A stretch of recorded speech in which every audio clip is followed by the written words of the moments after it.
Hey there! We'd love for you to hit that subscribe button. By subscribing, you're helping us spread the word and connect with more amazing people like you. Welcome to We Be Parents, where parent doctors Matthew Lederman and Alona Pulde explore current parenting topics, share stories, and help bring families closer together. Welcome back to another episode of We Be Parents, the podcast where we explore the joys, challenges, and heart of parenting. Hi, I'm Dr. Matthew Lederman. And I'm Dr. Alona Pulde. And today we're diving into the second part of our episode on navigating fear for your loved ones during times when safety is in question, and how we navigate all of that in a way that not only is effective to take care of what needs to be taken care of, but also supportive to all those we love. And before we dive in, I just want to make sure we ask everybody, please subscribe to the show so you never miss an episode. By subscribing, you'll join a community of parents learning, growing, and supporting each other every week. Yes, please subscribe. I just want to, before we kind of share letters from our listeners and headlines and heartlines, I just want to go back and remind our listeners about the F.E.A.R framework, because I loved it so much that you mentioned last week, which is F.E.A.R. So F is feel it together, E, explain what you're doing, A, act with purpose, and R, reassure often. So feel it together. Really encourage your child to name their feelings. I feel scared when I see smoke. I am worried about my health. I can't sleep. I had a nightmare. Explain what you're doing. So whatever that situation is, share your plan. And if you don't know, that's okay too. You can share, I'm not sure how this is going to unfold, but whatever it is, we're going to do it together. If you do have a plan, sharing that with them is wonderful. So in the case of the fires, now we're going to go pack a bag. So please pack the 10 things that are most important to you in your room. Act with purpose. Really involve your child, like creating that go bag. And then reassure them. Remind them that they're not alone, that you're in it together and you're going to work to stay safe. I love that. That's a really easy, clear, step-by-step process to navigate fear. And I think a lot of people want to support others, and especially their children, and they're not sure what to do. Yeah. And I love, one of the other things that we mentioned last time was really practicing outside of an emergency, what can be done in a given emergency, because that really helps you in the moment. And we shared some stories, and I think we have a couple more here to share in our headlines and heartlines. Headlines and heartlines. A family in Florida that practiced a hurricane evacuation drill together. And when a real storm hit, the kids felt really confident. They knew exactly what to do, and they were able to get it done in a calm manner. Yeah, it's a wonderful example of empowering children through action. Practicing the drill ahead of time gives kids the sense of control and safety, gives them a real clear idea of what to do. And again, in that F.E.A.R framework, it's all about mapping that out and giving them something to walk through. When kids know what to expect and they have a role, it really reduces the fear and builds confidence. Yeah. So help them, even if it's unexpected, help them, I don't know what's going to happen a half an hour from now, but I do know what's going to happen right now. You're going to take your webe breaths, from the webe calm practice, and then you're going to go and you're going to gather up 5 comfort items to put in the car. Yeah, and that was a very realistic situation. We mentioned that last time too. Our partner, Ryan, and his daughter, when they had to evacuate for the fires, and she came in, it was an unexpected thing, and she froze. And he was able to bring her to regulation because she was completely immobile and paralyzed and consumed by shock or fear or both. And he was able to look her in the eyes and say, okay, we're going to take our webe breaths. And she already, knowing what that was, helped her regulate enough to be able to move on to the next task. And more important than knowing in her head what it was, she had months of practice so her body knew what it was. I tell people the difference between the head and the body is like the part, when you drive a car and 10 minutes later you're somewhere, you don't even know how you got there because you were daydreaming, but somehow you didn't wreck the car. That's that part that was driving the car for the last 10 minutes. That's the part that needs to have the practice of breathing. And you get that by doing it every night. And then when you need it, your body just knows how to do it. Yeah. There's another one I liked about a single mom reassuring her son during a blackout by turning it into an adventure with flashlights and storytelling. Ooh, I love that. What quick-witted thinking, and a great example of modeling calmness and really reframing, one, making fear okay, but also reframing it into something that was fun and memorable. And this situation allowed for that. Not all will. But instead of focusing on what they couldn't control, she was really creative in creating a sense of connection and reassurance. And I love that. That's, again, going back to the FEAR framework, that's kind of creating an anchor, modeling the behavior of calm. And I love that people write in about things that don't go well too. I love the authenticity. Nobody gets it perfect all the time, despite what they might write or show on Facebook. It's really important to put out there, hey, we're all human. And I say about 50% of the time I handle things with my connection skills. The other 50% I struggle. And then in that other 50%, you're often there to catch me so that we do pretty well. But sometimes, we make a little mess. Yeah, sometimes we're both not at our skill sets. Yes, and that's what happens sometimes, and that's life. And the more we can talk about that and acknowledge that, and everybody can accept us despite that, the better off we're going to be. So this dad talked about balancing fear with staying calm when there was dealing with some flooding. And he said that later his child expressed feeling left out. And when you don't include them and give them something to do, again, as part of the FEAR framework, it can exacerbate their fear. So giving them something to do allows you to still do what you need to do as a parent to keep everybody safe and to move things along. But even if it's follow you around with this flashlight or, go grab 3 things that'll make you comfortable, you're giving them something to do that they might not be able to think of doing on their own, but that helps them significantly. I like that. And I like that reminder that we are human. And, yes, it's wonderful if in a state of emergency, we can kind of check our own pulse and remain calm enough to provide and model calm for our children. But sometimes it's not going to happen. And, to give ourselves grace as well. And to know that, we have the gift of repair for later when we have more space and time. Yeah. It's interesting. I remember when I was an intern and they would have codes that would, the code where someone's heart stopped or weren't breathing. When I was an intern and I was new because I didn't know what to do, I would go as slow as I could, but still move forward because you have to be heading towards the code. But I didn't want to be the first one there. As the only doctor, I wanted to make sure my resident got there first at least because I was scared. And I didn't know, is this the right thing? Even though you knew in your head what to do, being able to do it in a code when it's crazy was hard.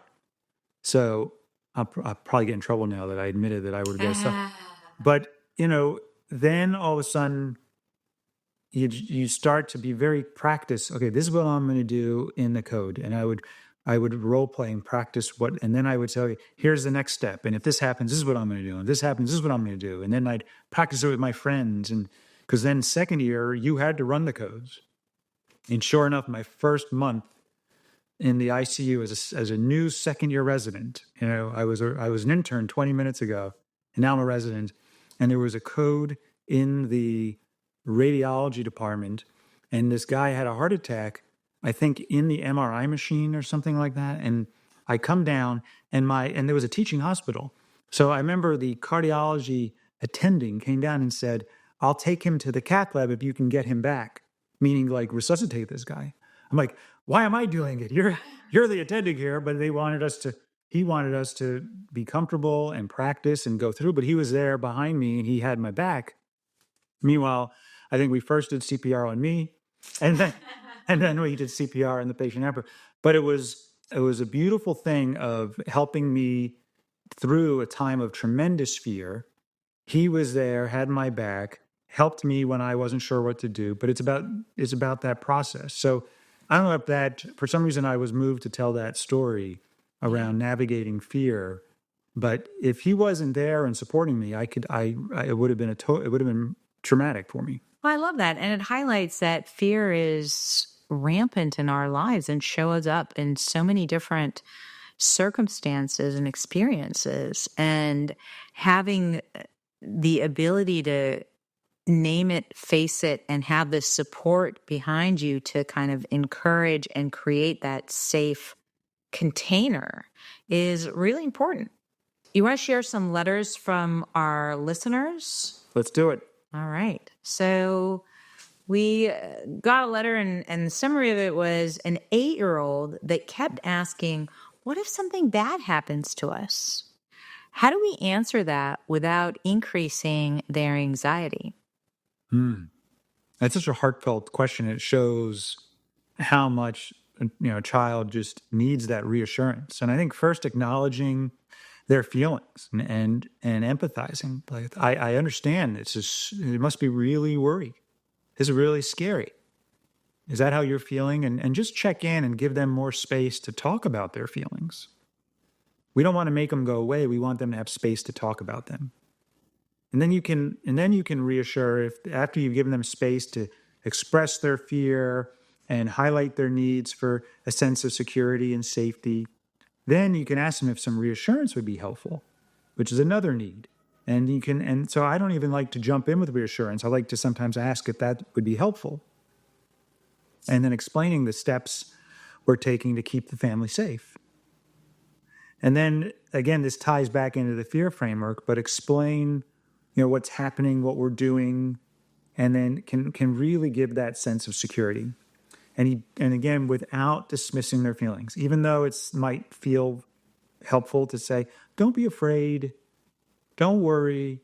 Telling somebody not to feel an unpleasant feeling doesn't ever work. It doesn't ever make the feeling go away. If anything, it makes it worse, and it teaches them not to share it, not that they stop feeling it. Right. And then there's anxiety built around even when the feeling creeps up again, that feeling is not an acceptable feeling. And the effort that it takes to suppress and repress that only amplifies the impact of it. And I think in this situation, it's really important also to remember that it's okay to say you don't have all the answers. A response such as, I'm not sure exactly what we're going to do, but this is what I do know. I know that we're going to be together. I know that we're going to work to keep each other safe. And I know that this is what needs to happen in the next 5 minutes. And that's empowering. The way you said that is, what I know is how I'm going to show up. Yeah. I don't know what's going to happen, but I know I'm going to show up. I'm going to show up doing everything I can to keep you and me safe. That you can guarantee. So we got another one. During a recent power outage, my daughter wouldn't leave my side. How can I help her feel more independent in scary situations? That's a good question. That, to me, brings up a couple of things. One is, what needs are coming up in the parent? And then what needs you think are coming up in the child? Mm-hmm. So if the parent has a concern that there's something wrong with the child, they're not okay, there might be this desire to get them to stop following me around. Everything's fine. What are you worried about? Because it makes you anxious or worried as the parent. They're also, I'd be curious about what's going on inside of me if that was happening. Why am I feeling anxious? Why couldn't I do something just to check in with the child? And depending if it's happening a lot, or I think that I'm sort of failing as a parent and my child is becoming more neurotic or anxious, And so it can all bring up this reactivity in us to try and make that stop or go away.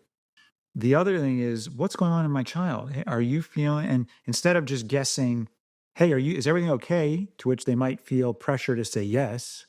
I would guess a menu of potential feelings and needs. Are you feeling scared and worried about your safety or not feeling really safe right now? Are you feeling worried and alarmed and just doesn't feel secure? Like everything, you're not sure everything's going to be okay right now. So there's different ways then they can answer and say yes, or they can say no, but it's more to this. So asking and really empathizing versus trying to make it stop. I love that. And I love checking your own pulse there too. What's coming up in me that I'm wanting this strategy of independence. And I think sometimes it's like you mentioned, like we're not comfortable with our own unpleasant emotions. And so in our desire to repress and suppress it in ourselves, we try and do the same in our children.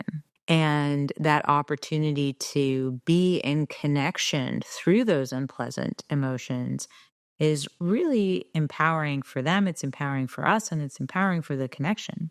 Yeah, I love that. And I think it's really true that if we're not comfortable with it in us, we're definitely not going to be comfortable with it in our children. Right. It's something we want to make go away. So imagine saying to your child, oh, you're feeling a little more anxious. You want to be around me. You want to stay close. Why don't we play a game? Why don't you try and follow the leader and follow my steps? And now you're sort of using play to disarm as well as checking in. Hey, while we're doing follow the leader, you want to tell me what's up for you? What's going on?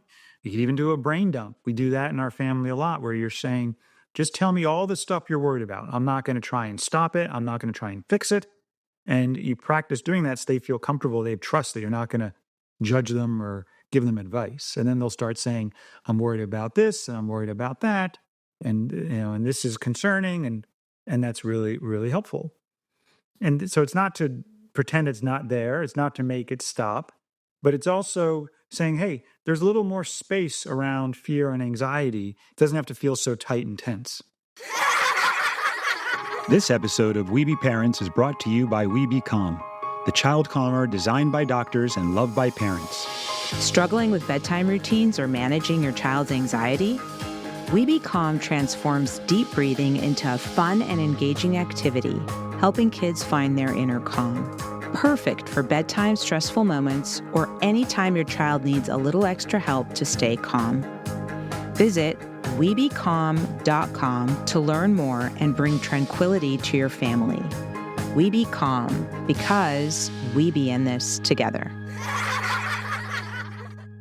All right, I'll read another one for you. My son wants to talk about fires all the time after we evacuated. Is this normal? Yeah, that's a great one. And yes, it's normal. Kids process big events through repetition. So talking about the fire might be his way of trying to make sense of it. And the more that we can acknowledge that, and the more that we can invite, encourage, and then hear that, the easier it is for them to actually process through it. A lot of times, and that happens with kids in emergency situations. It also happens whenever they're processing a big emotion. And I remember with Jordan used to do that, where she would repeat something and repeat it and repeat it. And I'm thinking, we talked about this. What is happening here? And then in a conversation with you, the clarity came that, she hasn't processed through it yet. And so, yeah, it continues to come up until it's gone. And we can relate to that as adults, where we perseverate on something that we haven't processed through completely. Yeah, when there's repetition, when we have thoughts that keep coming up, when kids keep talking about something, it's a sign that there's something that still needs attention. So instead of trying to make it go away, try and approach it with curiosity. Mm-hmm. And if you are put off by that action of the other person, then be curious about what's going on inside of you. Which leads to the next question. How do I manage my own fear when I don't want to scare my kids? Yeah, that's an important question because kids pick up on our emotions so easily. Whether we say it or not. Oh, yeah. I know I've taught the kids to ask if I'm tense. If they say, hey, I'm feeling tension.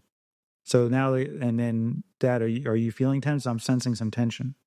And that gives the kids something to do in when they're worried about something and or they're picking it up in me and they can talk about it. Because otherwise, if I'm tense, they might be nervous to bring it up. Similarly with fear, if I'm afraid, they might be nervous to even talk about it. Yeah. And I think in talking about it, it de-escalates the intensity of it. It almost like normalizes it and makes it okay. It's okay to feel tension and it's okay to feel fear. And so the more that we can talk about it and allow that emotion to kind of just be one in a basket full of emotions. That comes up with anger. For me, it's more around anger, irritability, irritation than fear. But for anger, it took time for me to be okay acknowledging anger. I used to think anger was a bad thing, so I would try to suppress it, but everybody knew I was angry.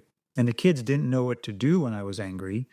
And often, if we didn't talk about it, they'd think they were part of the reason for it. Teaching them to say, hey, when you think dad is angry, just ask. Say, hey, Dad, are you angry? And then I'll say, yes, I'm angry if I'm angry. I made him a promise that I would at least do that. Sometimes I can't get into it or talk about it too much. I'm still angry. But I know that when they say, Dad, are you angry? That it's going to help them to say yes. And the other thing I taught them to do was to say, well, what are you going to do about it? So that they don't take it on or think they have to fix it. So they'll say, Dad, are you angry? Yes, I'm angry. And they'll say, what are you going to do about it? I say, I'm going to take some deep breaths and I'm going to try and I may go into my room and sit for a couple of minutes. And then I'm going to try not to yell too loudly. And I appreciate you checking. Thank you. And then I walk away. So there's something about, and for whatever reason, it took a long time for me to trust that talking about my anger actually makes things better. Yeah.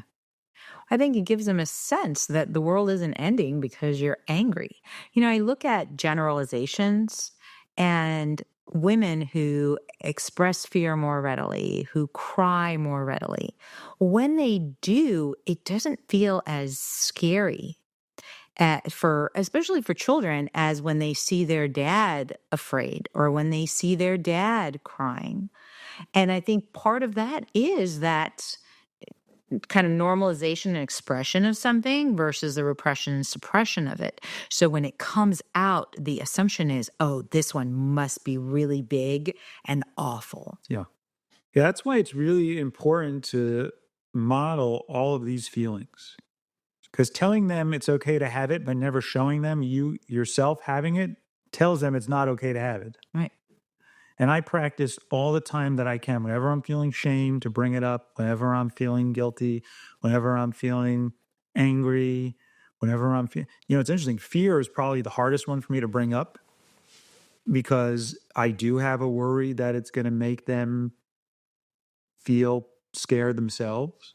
So I don't let that stop me, but I'll tell them, hey, if I have a feeling and I don't want you to take on water with my feeling, and it's okay if you do get scared as a result. I don't want them to not be able to share it either.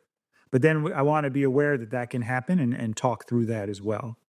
That's a really interesting thing. And I had a thought, and it's, I can't believe it's the first time that this actually came to mind, but actually, I think in sharing that, you are empowering the children to differentiate from you because you said it, like the idea is, well, I need to be strong because I am in the role of protector here versus I can be scared and my children can be okay.